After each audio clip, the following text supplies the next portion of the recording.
നിങ്ങൾക്ക് എല്ലാവർക്കും മിസാസ് കിച്ചണിലേക്ക് സ്വാഗതം. ഞാൻ ശോഭിത.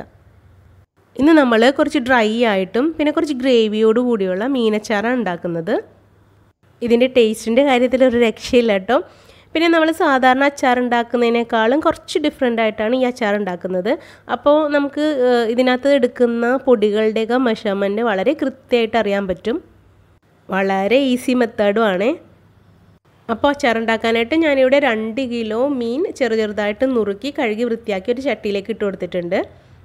ഞാൻ എടുത്തിരിക്കുന്നത് കേരമീനാണ്. മുറുക്കോള ഏത് മീനും പറ്റും, ചൂര, മോത പോലുള്ള ഏത് മീനും അച്ചാർ ഉണ്ടാക്കാനായിട്ട് പറ്റും കേട്ടോ. ആദ്യം നമുക്ക് മീനൊന്ന് മാരിനേറ്റ് ചെയ്യണം. നമ്മൾ സാധാരണ മീൻ ഫ്രൈ ചെയ്യാനായിട്ട് ഉപ്പും കായം തേച്ച് വെക്കില്ലേ, അതുപോലെ 1 ടേബിൾ സ്പൂൺ കാശ്മീരി ചില്ലി പൗഡറും 1 ടേബിൾ സ്പൂൺ എരിവുള്ള ചില്ലി പൗഡറും 1 ടീസ്പൂൺ മഞ്ഞൾ പൊടിയും 1 ടീസ്പൂൺ കുരുമുളക് പൊടിയും 1 ടേബിൾ സ്പൂൺ ഉപ്പും ഇട്ട് കുറച്ച് വേപ്പിലയും കൂടി കീറിനകത്ത് ഇട്ടിട്ട് നന്നായിട്ടൊന്ന് മിക്സ് ചെയ്ത് നന്നായിട്ടൊന്ന് തിരുമ്മി 1 മണിക്കൂറെങ്കിലും കുറഞ്ഞത് റെസ്റ്റ് ചെയ്യാൻ വയ്ക്കാം.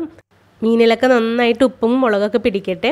ഇതിപ്പോൾ 2 കിലോ മീനുണ്ട്. നിങ്ങൾ 1 കിലോ മീനാണ് എടുക്കുന്നതെങ്കിൽ ഇതിൻ്റെ നേരെ പകുതി അളവിൽ പൊടികളൊക്കെ ഇട്ടാൽ മതിയാവും. നമ്മൾ ഒരുപാട് പൊടികളൊന്നും ഇതിനകത്ത് ചേർക്കുന്നില്ല. കാരണം നമ്മൾക്കിത് എളുപ്പത്തിൽ ഫ്രൈ ചെയ്യാനുള്ളതാണ്. ഒരുപാട് പൊടികൾ കൂടിയിട്ടുണ്ടെങ്കിൽ ഫ്രൈ ചെയ്യുമ്പം ഈ ഉപ്പും കായൊക്കെ പെട്ടെന്ന് കരിഞ്ഞു പോയില്ലേ. അപ്പോൾ ആ ഒരു ബുദ്ധിമുട്ട് ഒഴിവാക്കാനായിട്ട് നമ്മൾ വളരെ കുറച്ച് മാത്രം പൊടികൾ ഇതിനകത്ത് ചേർത്തിട്ടുള്ളൂ. ഇത് 1 മണിക്കൂർ കഴിഞ്ഞിട്ട് നമുക്ക് ഫ്രൈ ചെയ്യാം.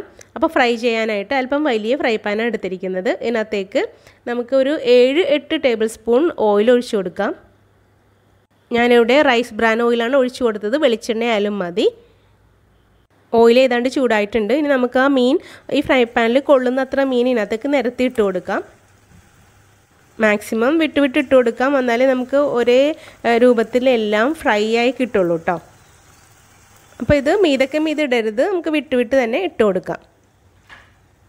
അപ്പോൾ മീഡിയം ഫ്ലെയിമിൽ ഒരു 4 മിനിറ്റ് ഇങ്ങനെ വെച്ചതിന് ശേഷം നമുക്കിത് ഇളക്കി കൊടുക്കാം. എന്നാലേ നമുക്കിത് മറിച്ചിടാൻ സാധ്യമല്ലല്ലോ. കുറേ മീനുണ്ട്. അപ്പോൾ നമുക്കത് ഓരോന്ന് മറിച്ചിട്ട് വരുമ്പം ചിലതൊക്കെ കരിഞ്ഞു പോയിട്ടുണ്ടാകും. അപ്പോൾ അത് ബുദ്ധിമുട്ടാണ്. അതുകൊണ്ട് നമുക്കിതിങ്ങനെ ഇളക്കി കൊടുക്കാം.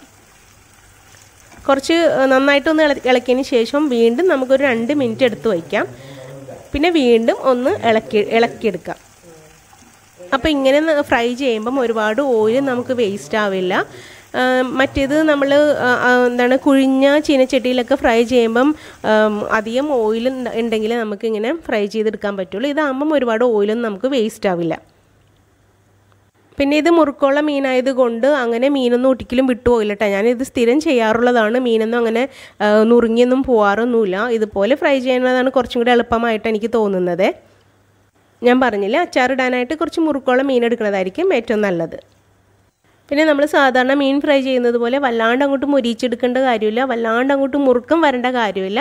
അല്ലാണ്ട് പിന്നെ ഒരുവിധം മൊരിയുമ്പോൾ തന്നെ നമുക്കിത് കോരി മാറ്റാം.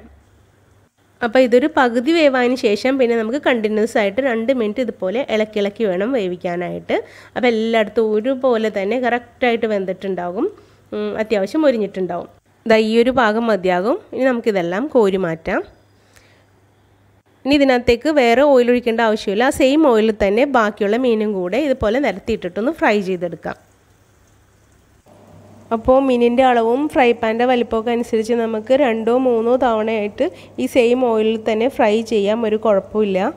കുറച്ച് മീനേ ഉള്ളൂവെങ്കിൽ ഓയിൽ അല്പം കുറച്ചൊഴിച്ചിട്ട് എല്ലാം ഒരുമിച്ച് ഫ്രൈ ചെയ്യാം. അപ്പോൾ ഈ മീനും നമുക്ക് കോരി മാറ്റാം. ഇത്രയും ഓയിൽ മാത്രമേ നമുക്ക് വേസ്റ്റ് ആയുള്ളൂ. ഇത് കുറച്ച് കളർ മാറിയത് കൊണ്ട് കുറച്ച് കരിഞ്ഞു തുടങ്ങിയിട്ടുണ്ട്. അപ്പോൾ ഇത് നമുക്ക് എടുക്കണ്ട, ഇത് ഉപയോഗിക്കാൻ പറ്റില്ല. ഇതിപ്പോൾ നമ്മൾ ഫ്രൈ ചെയ്ത് കോരി മാറ്റിയ മീനാണ്. ഇത് നമുക്ക് വേണമെങ്കിൽ ഒന്ന് ചൂടാറാൻ വയ്ക്കാം, അല്ലെങ്കിൽ ചൂടോടുകൂടി തന്നെ നമുക്ക് ഇതിനകത്തേക്ക് പൊടികളൊക്കെ ചേർത്ത് കൊടുക്കാം. ഞാനിതിപ്പം ചൂടാറിന് ശേഷമാണ് ഇതിനകത്തേക്ക് പൊടികളൊക്കെ ചേർത്ത് കൊടുക്കുന്നത്. ഇതിപ്പോൾ കരിഞ്ഞൊന്നും പോയതല്ല കേട്ടോ, രാത്രി ആയത് കാരണം ഇതിൻ്റെ കളർ ഇതുപോലെ കാണുന്നതാണ്. ഞാൻ ഇതിനകത്ത് total 2 table spoon Kashmiri chilli പൗഡറും 2 ടേബിൾ സ്പൂൺ എരിവുള്ള ചില്ലി പൗഡറുമാണ് ചേർത്ത് കൊടുക്കുന്നത്. അപ്പോൾ ആദ്യം കുറച്ചിട്ടിട്ട് ഒന്ന് മിക്സ് ചെയ്തതിന് ശേഷം വേണമെന്നുണ്ടെങ്കിൽ കുറച്ചും കൂടി ഇട്ടാൽ മതി. അപ്പം ഞാൻ ആദ്യം 3 ടേബിൾ സ്പൂൺ ഇട്ട് കൊടുത്തുള്ളൂ. പിന്നെ മിക്സ് ചെയ്തതിന് ശേഷം കുറച്ചും കൂടെ വേണം എന്നെനിക്ക് തോന്നിയപ്പോൾ ഞാൻ 1 ടേബിൾ സ്പൂൺ കൂടെ മുളക് പൊടി ഇട്ട് കൊടുത്തതാണ്. ഈ ഒരു രീതിയിൽ നമ്മൾ പൊടികൾ ഇതിനകത്ത് ആഡ് ചെയ്യുമ്പോൾ നമുക്ക് വ്യക്തമായിട്ട് അറിയാൻ പറ്റും ഇതിനകത്ത് എന്തോരം അളവിൽ പൊടികൾ ചേർക്കാം എന്നുള്ളത് ഓരോരുത്തരുടെ ഇഷ്ടം അനുസരിച്ച് കൂട്ടിയും കുറച്ചൊക്കെ ചേർക്കാൻ പറ്റും. ഇതെൻ്റെ പുതിയ കണ്ടുപിടുത്തമൊന്നുമല്ല കേട്ടോ. ഞാൻ വർഷങ്ങളായിട്ട് ഇതുപോലെയാണ് അച്ചാർ ഉണ്ടാക്കുന്നത്. ഇത് പെർഫെക്റ്റായിട്ട് തോന്നിയത് കൊണ്ടാണ് ഞാൻ നിങ്ങളായിട്ട് ഷെയർ ചെയ്യുന്നത്.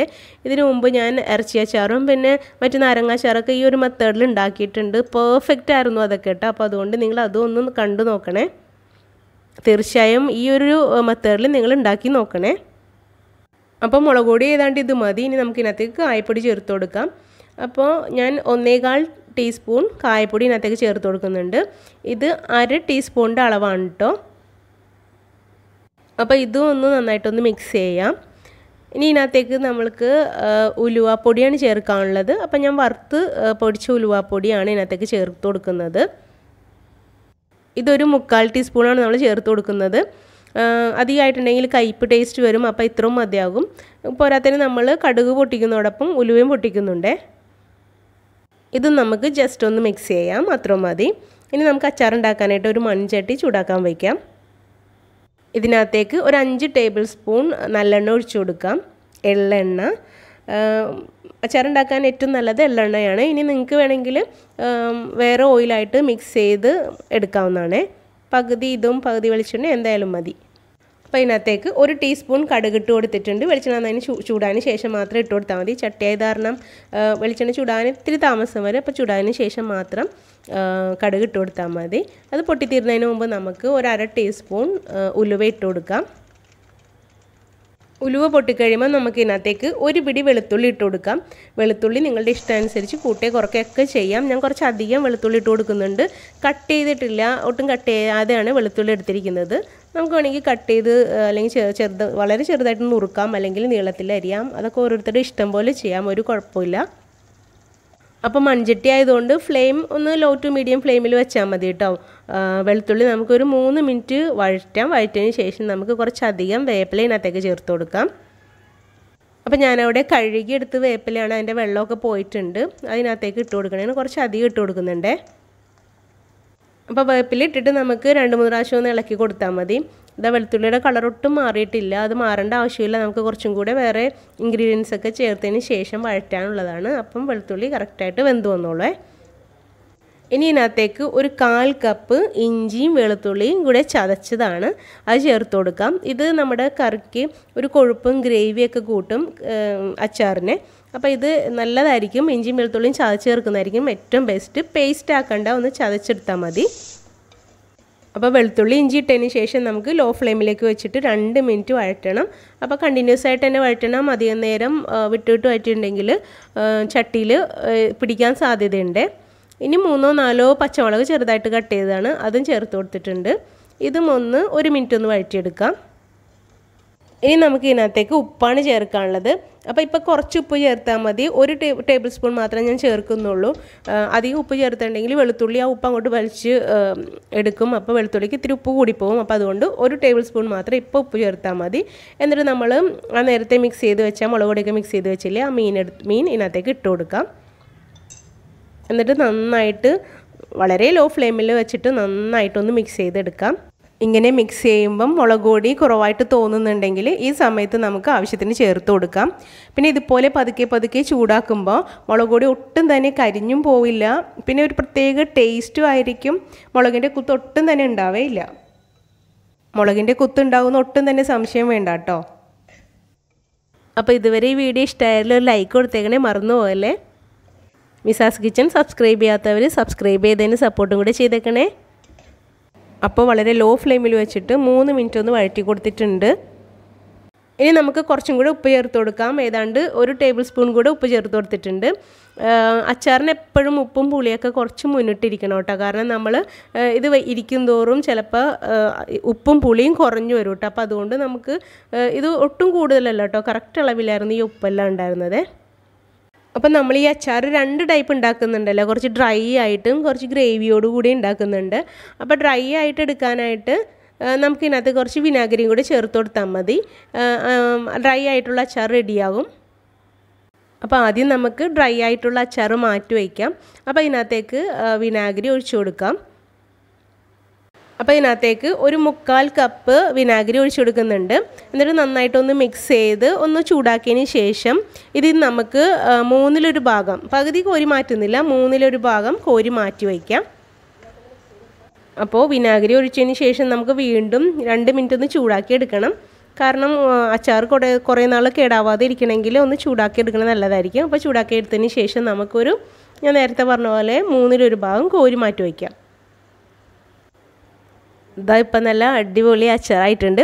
പക്ഷേ ഇവിടെ എല്ലാവർക്കും കുറച്ച് ഗ്രേവി ഉള്ളതാണ് ഇഷ്ടം. ഇത് കുറച്ചിരിക്കുമ്പോൾ എന്തായാലും ഇതിനേലും ഡ്രൈ ആയി പോകും. അത് ഞാൻ കാണിച്ചു തരാമേ.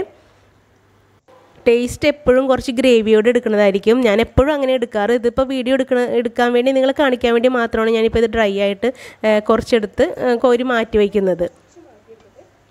അപ്പോൾ ചിലവർക്ക് ഈ ഒരു പരിപാടിക്ക് ഇഷ്ടം. അങ്ങനെയുള്ളവർക്ക് നമുക്ക് ഫ്ലെയിം ഓഫ് ചെയ്യാം. ഈ ഒരു രൂപത്തിലെടുത്താൽ മതിയാകും. അപ്പോൾ ചട്ടിയിലായതുകൊണ്ട് ചട്ടിയിൽ തന്നെ ഇരിക്കട്ടെ, കോരി മാറ്റേണ്ട ആവശ്യമൊന്നുമില്ല. നമ്മൾ കുറച്ച് ഗ്രേവി ആയിട്ട് കാണിക്കുന്നത് കൊണ്ടാണ് ഇത് കുറച്ച് ഇതിൽ നിന്ന് കോരി മാറ്റുന്നത്. ഇതായിപ്പോൾ ഇത്രയും ഇത് കോരി മാറ്റിയിട്ടുണ്ട്. ഇനി ഈ ചട്ടിയിലേക്ക് നമുക്ക് ബാക്കിയുള്ള വിനാഗിരിയും കൂടി ഒഴിച്ചു കൊടുക്കാം. അതായത് 1/4 കപ്പ് നമ്മൾ മാറ്റി വെച്ചിട്ടില്ലേ, അതും കൂടി ഇതിനകത്തേക്ക് ഒഴിച്ചു കൊടുക്കാം. അപ്പോൾ നിങ്ങൾ ഒട്ടും വിചാരിക്കേണ്ട ഈ വിനാഗിരിയൊക്കെ കൂടുതൽ അളവാണ്, ഇതൊക്കെ കറക്റ്റ് അളവാണ്. ഇത്രയും പുളി തന്നെ നമുക്ക് വേണ്ടി വരും. ഇതാ ഒന്ന് മിക്സ് ചെയ്തിട്ടുണ്ട്. ഇനി ഇതിനകത്തേക്ക് നമുക്ക് തിളപ്പിച്ചാറിയ വെള്ളം, അല്ലെങ്കിൽ നല്ല തിളച്ച വെള്ളമാണ് ഒഴിക്കേണ്ടത്. 1.5 കപ്പ് വെള്ളമാണ് ഞാൻ ഇതിനകത്ത് ഒഴിച്ചു കൊടുത്തത്. 1 കപ്പ് ആദ്യം ഒഴിച്ചിട്ട് ഒന്ന് നോക്കി, അപ്പോൾ കുറച്ച് പോരായ്ക തോന്നിയപ്പോൾ ഞാൻ 1/2 കപ്പും കൂടി ഒഴിച്ചു കൊടുക്കുന്നുണ്ട്. നന്നായി വെട്ടിത്തിളച്ച വെള്ളം ഞാനിപ്പോൾ ഒഴിച്ച പോലെ വേണമെങ്കിൽ ചൂടോടുകൂടി ഒഴിക്കാം, അല്ലെങ്കിൽ തിളപ്പിച്ചാറിയ വെള്ളം ഉണ്ടെങ്കിൽ അതായാലും മതി കേട്ടോ. അപ്പോൾ ഇത് കാണുമ്പോൾ നിങ്ങൾക്ക് തോന്നുന്നുണ്ടാവും മീൻകറിയാണെന്ന്. മീൻകറി എന്നല്ല കേട്ടോ, ഇത് നന്നായിട്ട് വറ്റി വന്നോളും. 1 മിനിറ്റ് നമുക്കിതൊന്ന് തിളപ്പിച്ചെടുക്കാം. 1 മിനിറ്റ് മാത്രം ഇനി തിളപ്പിച്ചാൽ മതി. കാരണം തിളച്ച വെള്ളമായതുകൊണ്ട്. പച്ചവെള്ളമാണെങ്കിൽ നമുക്ക് കുറച്ച് കൂടെ അധികം നേരം തിളപ്പിക്കേണ്ടി വരും. അപ്പോൾ കേടാവാനൊക്കെ സാധ്യതയുണ്ട്. അതുകൊണ്ടാണ് നമ്മൾ തിളപ്പിച്ചാറിയ വെള്ളം അല്ലെങ്കിൽ തിളച്ച വെള്ളം ഒഴിച്ചത്. അപ്പോൾ അതാ തിളച്ച് വരുന്നുണ്ട്. ഇനി നമുക്ക് 1 മിനിറ്റ് ഇത് തിളപ്പിക്കണം. തിളച്ചതിന് ശേഷം 1 മിനിറ്റ് ഒന്ന് വെട്ടി തിളപ്പിക്കണം. ഫ്ലെയിം വേണമെങ്കിൽ ഒരു മീഡിയം ഫ്ലെയിമിലേക്ക് ആക്കിക്കോളൂ. ഇപ്പം നമ്മളിത് ടേസ്റ്റ് ചെയ്തിട്ടുണ്ടെങ്കിൽ ഉപ്പും പുളിയൊക്കെ വല്ലാണ്ട് കൂടിയിരിക്കുന്ന പോലെ തോന്നും. പക്ഷേ കുറച്ച് കഴിയുമ്പം, അതായത് ചൂടൊക്കെ ആറിക്കഴിയുമ്പം ഉപ്പും പുളിയും ഇപ്പോൾ കൂടുതലാണെങ്കിൽ കറക്റ്റ് അളവായിട്ടുണ്ടാവും. ഇപ്പോൾ കറക്റ്റ് അളവാണെങ്കിൽ വല്ലാണ്ട് കുറഞ്ഞിട്ടുണ്ടാവും. അപ്പോൾ അതുകൊണ്ട് ഉപ്പും പുളിയൊക്കെ എപ്പോഴും മുന്നിട്ട് തന്നെ ഉണ്ടാവണം. അപ്പോൾ ഇപ്പോൾ നമുക്ക് ഫ്ലെയിം ഓഫ് ചെയ്യാം. ഇത് ചൂടാറുമ്പം വെള്ളമൊക്കെ നന്നായിട്ട് വറ്റി വന്നിട്ടുണ്ടാവും. ഞാൻ കാണിച്ചു തരാം. ഇത് ചൂടാറിയതിന് ശേഷം ഉപ്പും പുളിയൊക്കെ നോക്കിയിട്ട് കുറവുണ്ടെങ്കിൽ അല്പം വെള്ളത്തിൽ ആവശ്യത്തിന് ഉപ്പും വിനാഗിരി ഒഴിച്ചിട്ട് നന്നായിട്ട് തിളപ്പിച്ചിട്ട് ഒഴിച്ചു കൊടുത്താൽ മതി. നിങ്ങൾക്ക് വേണമെന്നുണ്ടെങ്കിൽ മൺചട്ടിയിൽ നിന്ന് മാറ്റാം. മൺചട്ടി ആയതുകൊണ്ട് ഇതിനകത്തുനിന്ന് മാറ്റണമെന്നില്ല. ചീനച്ചട്ടി ആണെങ്കിൽ നമുക്ക് മാറ്റി തന്നെ വയ്ക്കണം. അതായത് ഇപ്പോൾ വെള്ളമൊക്കെ നന്നായിട്ട് വറ്റി വന്നിട്ടുണ്ട്, കണ്ടോ? അടിപൊളിയായിട്ടില്ലേ? ഇതിൻ്റെ ഒരു കളറ് ഞാൻ തിരിച്ചു മറിച്ചൊക്കെ വീഡിയോ എടുത്തിട്ടും അതിൻ്റെ ഒരു പെർഫെക്റ്റ് കളർ എനിക്ക് കിട്ടുന്നില്ല കേട്ടോ. അതായത് ഇപ്പോൾ നമ്മൾ ഡ്രൈ ആയിട്ട് കോരി മാറ്റിയില്ലേ, അതാണിത്. വല്ലാണ്ട് ഡ്രൈ ആയി പോയിട്ടുണ്ട്. ഇതിനേലും എന്തുകൊണ്ടും ടേസ്റ്റ് നമ്മുടെ ചട്ടിയിലിരിക്കുന്ന ഗ്രേവിയോടുകൂടിയുള്ള അച്ചാറാണ്. അപ്പോൾ തീർച്ചയായും നിങ്ങൾ ഇത് രണ്ടും ഒന്ന് ട്രൈ ചെയ്ത് നോക്കണേ. എന്നിട്ട് നിങ്ങൾക്ക് ഇഷ്ടമായത് ഏതാണെന്ന് വെച്ചാൽ എന്നെ അറിയിക്കണേ. അപ്പോൾ ഇത് കാണുമ്പോൾ തന്നെ വായിന്ന് വെള്ളമൂറും. ടേസ്റ്റ് ആണെങ്കിൽ പറയാനുമില്ല. അപ്പോൾ തീർച്ചയായും ഈ ഒരു മെത്തേഡിൽ നിങ്ങൾ അച്ചാറുണ്ടാക്കി നോക്കണം. എന്നിട്ട് നിങ്ങളുടെ അഭിപ്രായങ്ങളും നിർദ്ദേശങ്ങളും കമൻറ്റ് ബോക്സിൽ അറിയിക്കണം. ഈ വീഡിയോ നിങ്ങളുടെ ഫ്രണ്ട്സ് ആൻഡ് ഫാമിലിക്ക് ഒന്ന് ഷെയറും കൂടെ ചെയ്തേക്കണേ. താങ്ക്